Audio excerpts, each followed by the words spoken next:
Nací acá en Santa Lucía, el 12 de abril del 54, pero en realidad mi familia, mis padres no vivían en Santa Lucía, vivían en Los Cerrillos. Y como ya no había maternidad, lo que era la maternidad acá en Santa Lucía, mi madre no tuvo más remedio que venir a esta ciudad para que yo naciera. Así que, a pesar de haber nacido en Santa Lucía, empecé mis primeros balbuceos de ser humano en Los Cerrillos. Y estuve viviendo, bueno, temporariamente, porque después mis padres se mudaron de Los Cerrillos, se vinieron a vivir al campo, a la casa de mis abuelos maternos, que tenían un tambo ahí por la Ruta del Medio. Así que también estuve unos años viviendo ahí. Después sí, creo que tenía 8 o 9 años, 8 años cuando vine a Santa Lucía con mis padres. Y ahí estuve hasta los 10 años, o sea que estuve 2 años y medio viviendo con mis padres, y después volví a Cerrillos a vivir con mi abuelo paterno. A los 12 años descubrí que existían libros donde había gente que escribía poemas, y me empezaron a interesar los poemas. Aunque no los entendía mucho, creo que no los entendía mucho, pero me gustaba cómo sonaban, el ritmo, las rimas. Y después surgió aquella posibilidad que lo he contado entre amigos o en algunos reportajes de diarios, etcétera. Fue ahí, a esa edad, cuando surgió mi primera, ¿cómo puedo decir?, destello del gustito por la literatura. Porque había un amigo, no me pregunten el nombre porque no lo recuerdo, estaba enamorado de una niña en esa época, y no sabía cómo expresarle su amor. Entonces me pidió si yo no sabía hacerle una carta. Y ahí yo dije, justo me agarró que yo estaba leyendo poemas y eso, y dije, ¿por qué no hacerle una carta tipo poemas? Y entonces copié algunas estrofas, armé ahí algo y armé una carta que le gustó mucho al amigo, y que para su suerte parece que tuvo buena fortuna con esa carta. Y ahí fue que me picó el bichito de la literatura, digamos.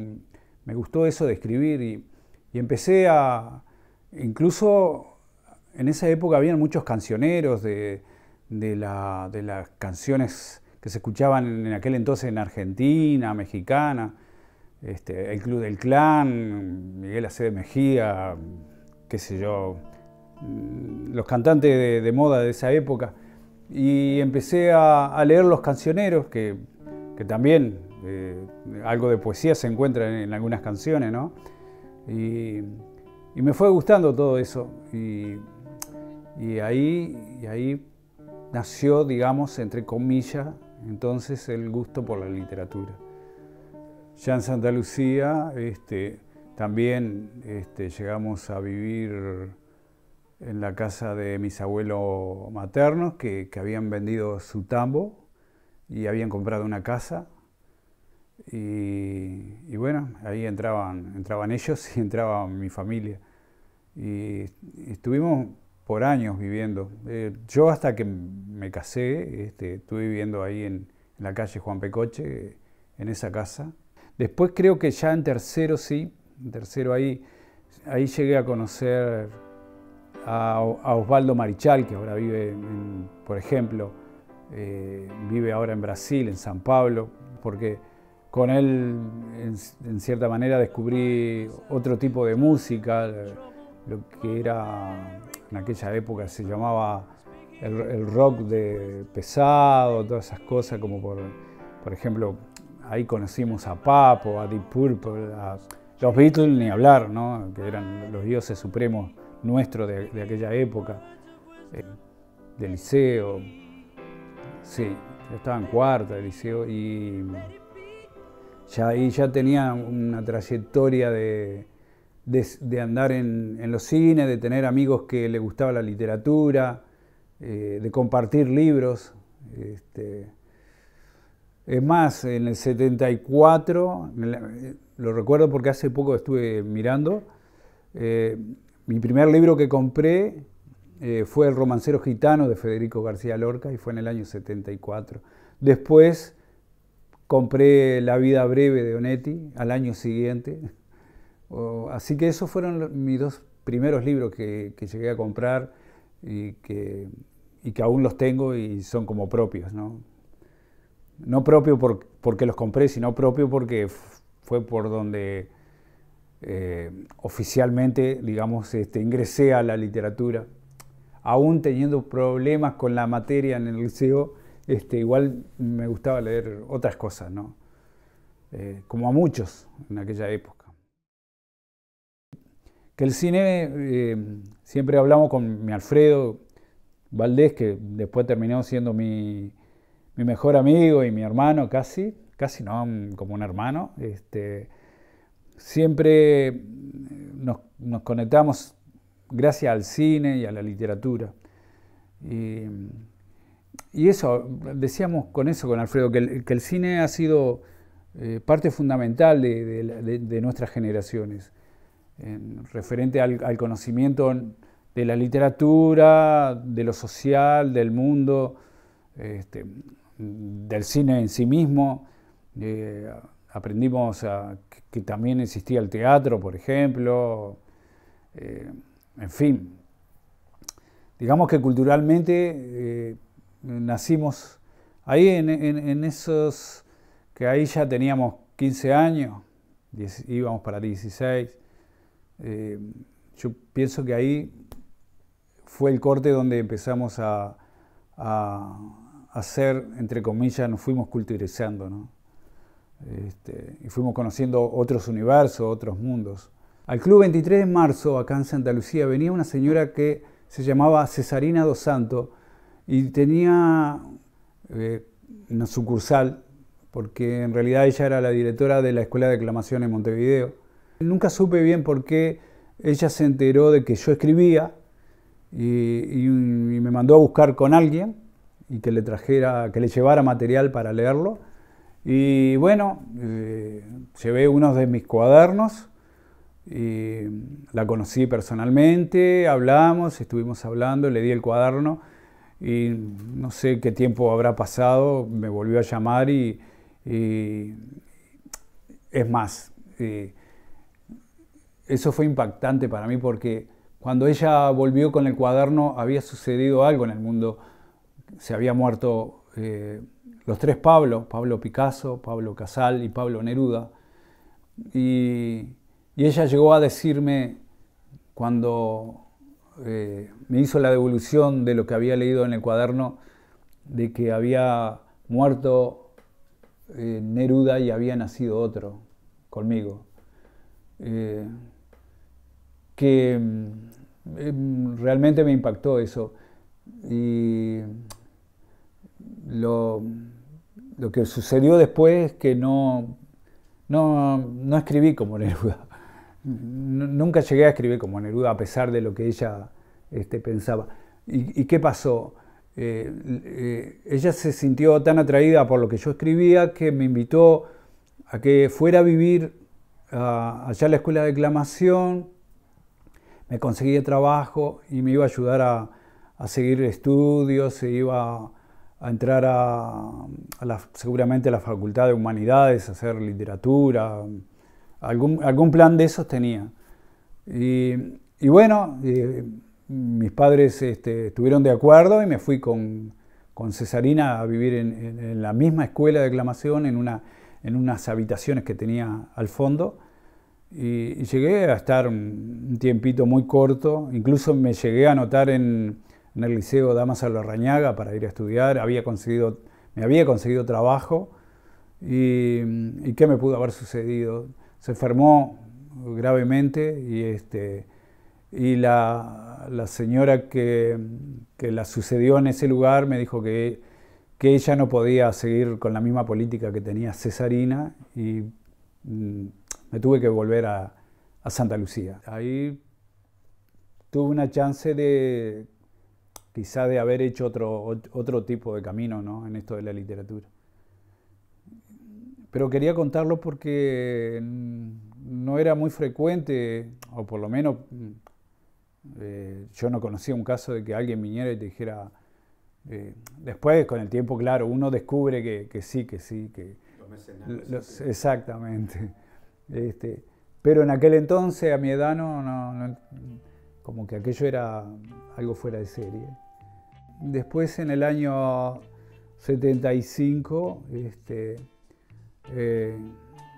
en la cancha de bocha de Santa Lucía, donde se realizaban bailes y conciertos, en esos años Santa Lucía era muy fermental y por ejemplo, venía, Sexteto Electrónico Moderno, Totem, Días de Blues. Llegó a venir Arcoiris, me acuerdo, de Argentina, a tocar acá la cancha de bocha. Era un lugar donde venían buenos músicos. Y en una de esas noches supongo yo que de buena música, ya nos conocíamos con Graciela, pero ahí salimos a bailar y bueno, parece que el famoso Cupido nos flechó y bueno, ahí nació un romance que todavía perdura. Y estoy hablando del año 75, sí. Bueno, tengo varios que yo siempre los llamo mis maestros, empezando por César Vallejo. Después, por ejemplo, más contemporáneo, he descubierto a Roberto Bolaño, excelente poeta y narrador. Y bueno, hay muchos, Apollinaire, Bretón, Machado en España, en fin, Pablo Neruda mismo, Gonzalo Roja, otro chileno, Juan Gelman es uno de mis maestros, no me podía olvidar de él. Y de acá, de nuestro país, está Juan Carlos Bonetti, está Idea Vilariño, está Humberto Meget o Meguet. También no me quiero olvidar, porque por ejemplo también tengo a Salvador Puig o Puig. Tengo que nombrarlo porque sí, porque influyó mucho en mí Julio Cortázar y Jorge Luis Borges. Imagínate que quedó maestro, me estaba quedando fuera del tintero. Con ellos comencé a amar la literatura y a conocer la belleza de la literatura y del lenguaje. Así que, y seguramente me debe haber quedado muchos, porque ya te digo, he conocido muchos escritores que realmente han importado e importan todavía. Pero poco antes, en esos años 75, 76, conocí a Rodolfo Gaucho Torres. Se enteró que yo escribía y quiso que escribiera letras para canciones. Él tocaba el piano en esa época. Nos juntábamos y yo hacía letra en base a lo que él tocaba o al revés, siempre. Vine a hacer, por ejemplo, con otra gente de acá de Santa Lucía, que ahora te voy a nombrar, el grupo Minotauro, que llegaron a grabar en aquella época. Ahí está Rodolfo Fuente, a ver qué más, el Coco La Rosa, que tocaba el bajo, Benjamín Capincho Medina, que cantaba. Ciudad de gato negro, tú no duermes sino al salir el sol. Calles de pie negra piel en los zapatos y sueños de medias suelas. Las puertas están trancadas, las luces apagadas, confinadas. Una hormiga olvidada busca sola el camino a su casa. Ciudad de gato negro, tú no duermes sino al salir el sol. Ciudad vieja, ciudad nueva, ciudad, ciudad, ciudad del interior. Ciudad vieja, ciudad nueva, ciudad, nuestra ciudad del interior. Ciudad vieja, ciudad nueva, ciudad, ciudad, ciudad del interior.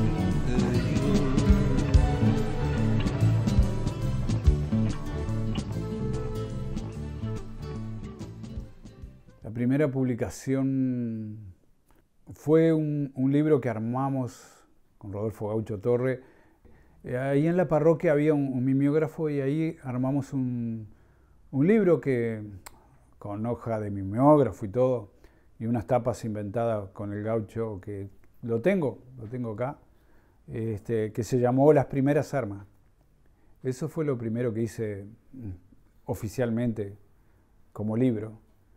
Con Rodolfo hicimos una especie de editorial que se llamaba Libros del Tren, donde además de editar un libro de poesía que se llamó Que no te toque mi poesía, pero como muchos de esos proyectos que armábamos con Rodolfo no terminaban bien porque no teníamos dinero para seguir trabajando. Siempre empezamos con mucho ímpetu,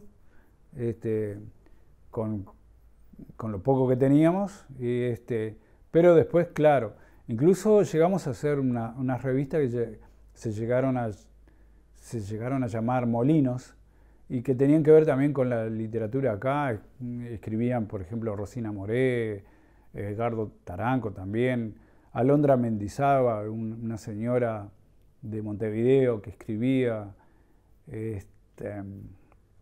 Leticia Terán, una chica que vivió acá en Santa Lucía, que después se mudó para Montevideo. No la vimos más. Escribía muy bien. Y bueno, ahí armamos 3 o 4 números, de los cuales 2 llegamos a repartir, porque ni siquiera los vendíamos, creo que los repartíamos y todo.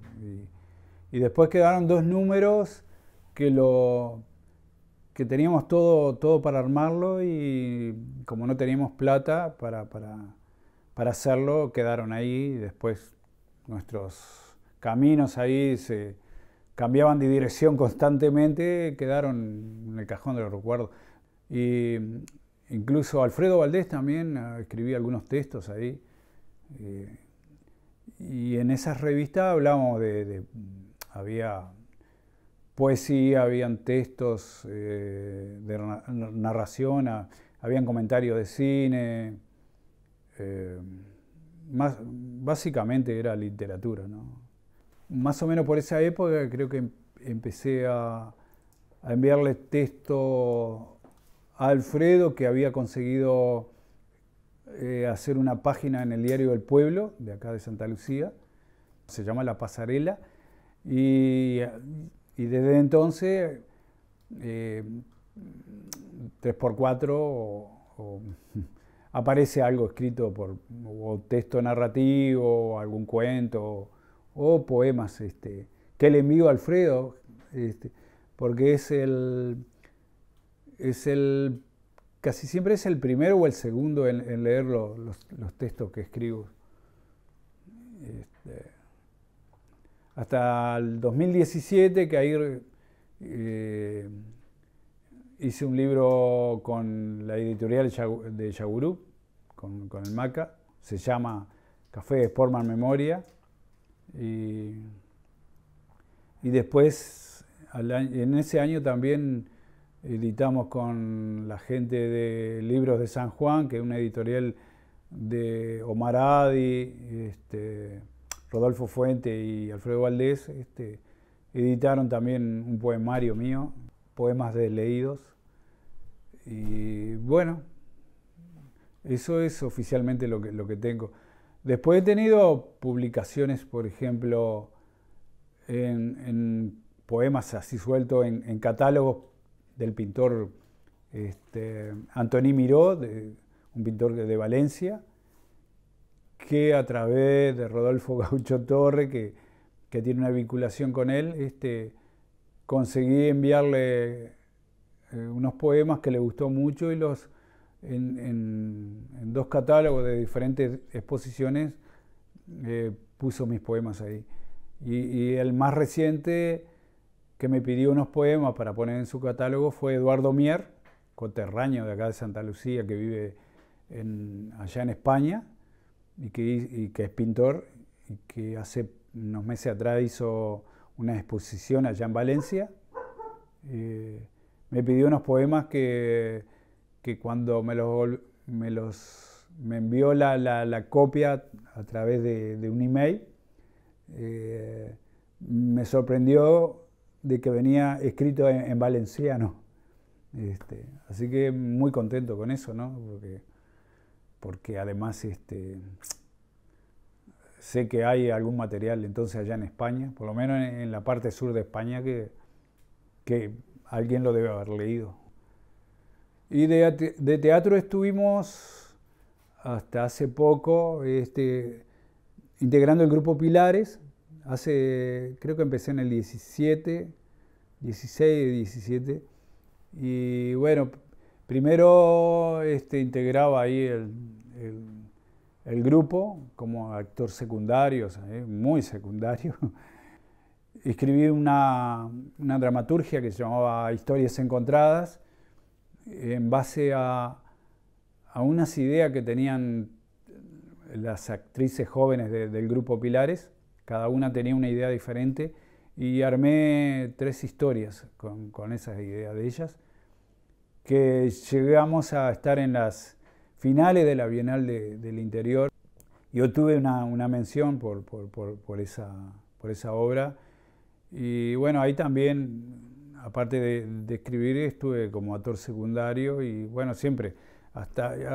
Y este año hice una versión de Edipo en Colona y también con el grupo Pilares trabajamos y fuimos a la regional de Colonia, lo que no tuvimos mucha suerte porque por varias razones. Primero porque era una obra, a pesar de que hice una versión bastante difícil, porque era una obra muy, muy larga, la que había escrito Don Sófocles, y a pesar de haberla reducido yo y manteniendo ciertos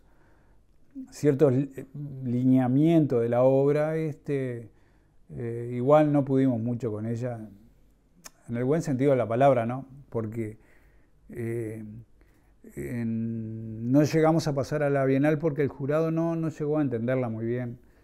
Nosotros no llegamos tampoco a decirle, hablamos después con Nelson Castillo, el director del grupo Pilares, que cuando hicimos los programas tuvimos que haber puesto una especie de pequeño resumen, como se hacen, explicando de qué se trataba la versión de Edipo en Colona, porque en realidad el jurado lo tomó desde el punto de vista de la versión original, y nosotros no quisimos hacer la versión original. Tomamos el poder y la muerte como 2 cosas extraordinarias de esa obra, aunque el tema principal era de los inmigrantes, la vuelta de los inmigrantes a su propia tierra. Cuando Edipo vuelve después de muchísimos años del destierro, quiere volver a su tierra para morir en ella. Y esa era la temática, ¿no? Y bueno, de cualquier modo fue una experiencia alucinante, digamos, para el grupo.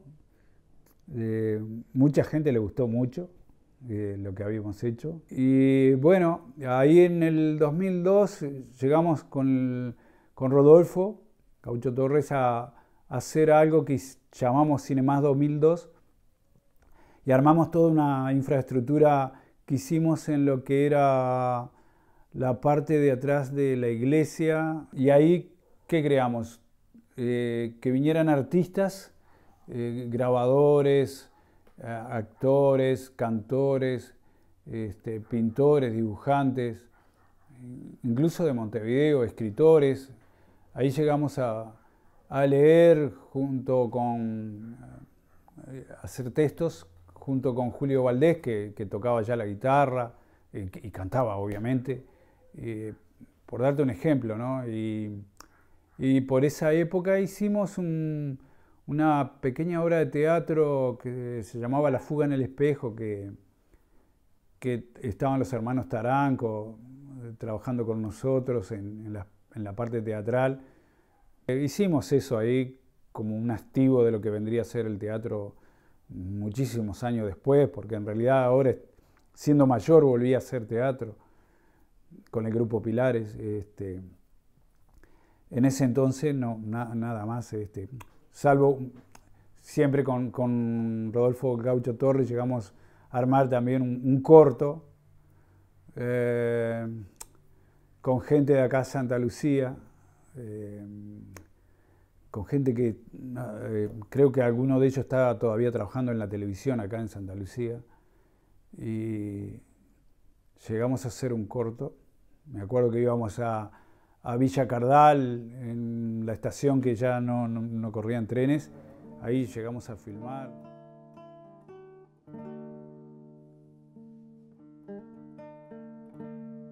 Cuando, por ejemplo, Rodolfo hace alguna exposición de sus collages, que es lo que hace actualmente, siempre me invita a leer algo o a hacer algo. Y siempre hemos tenido esa relación de amistad, pero también de artística con Rodolfo. Por ejemplo, llegamos a editar revistas, una revista que se llamaba Molino, y ahí también invitábamos a otros escritores santalucenses, a otros que hacían grabados, a otros dibujantes. Como que siempre andábamos buscando cómo no solo manifestar lo que nosotros hacíamos, sino buscar otra gente y juntarla con nosotros para que todos tengan su oportunidad de mostrar lo que hacían. A raíz de eso, por ejemplo, después de las revistas, no sé bien en el tiempo, pero apareció el grupo Baser, que ahí ya fue más de Rodolfo, porque ya ahí se contactó con otra gente que hacía pinturas, que hacían dibujos, y armaron ese grupo y armaron talleres, donde a su vez después cada tanto, cuando hacían la exposición general de los trabajos que hacían en los talleres, también otra vez volvían los músicos a estar, volvían los lectores y los poetas a estar. Y bueno, en un momento determinado Rodolfo apareció con sus collages y con esa manera muy particular de exponer sus trabajos, que son los cordeles, los tendales con los palillos, que es muy original. Y los tendales, digamos que es una vía no solo de comunicación, sino de muestra del arte. Yo hablaría así de muestra del arte, ¿no? Es una vía de muestra del arte. O sea, si alguien quiere ver pinturas o gente leyendo o gente haciendo música, vaya a Tendales o a su página de Tendales, que es Artendal, por ejemplo, y ahí uno puede encontrar las diferentes variantes del arte contemporáneo además. Y no solo del arte contemporáneo, porque también hay algunas facetas de Tendales, como la revista, que ahora se me fue el nombre, donde... Cuadernos. Cuadernos de Tendales, sí. y que ya creo que van varios números, y donde también 4, el asistente me dice 4, donde ahí también participa nuestro querido Alfredo Valdés con las historias de Santa Lucía, las verdaderas historias de Santa Lucía.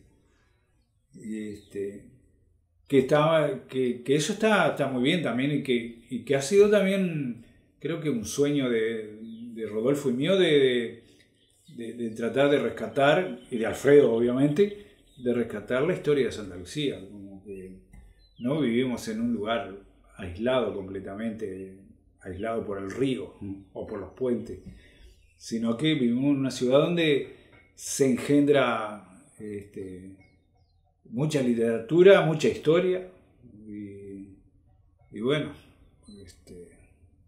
yo siempre comparo a Santa Lucía como es Rosario respecto a Buenos Aires, y Santa Lucía es una especie de Rosario con respecto a Montevideo, porque muchos de músicos y escritores reconocidos de Santa Lucía son ampliamente conocidos en Montevideo.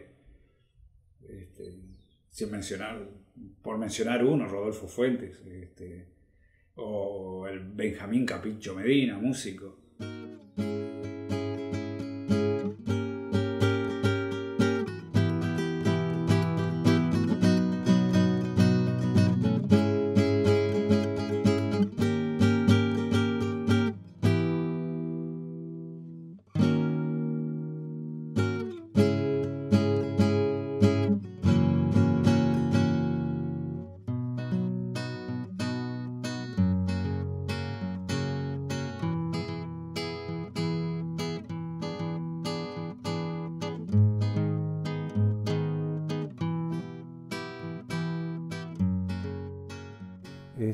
Mi intención es hacer una serie de dibujos ahí,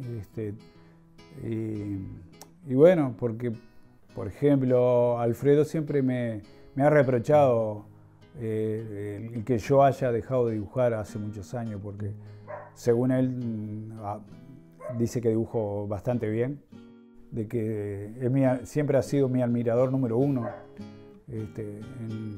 en lo que yo escribo y en lo que yo dibujaba, por ejemplo. Así que por ahí pasa lo artístico hoy día.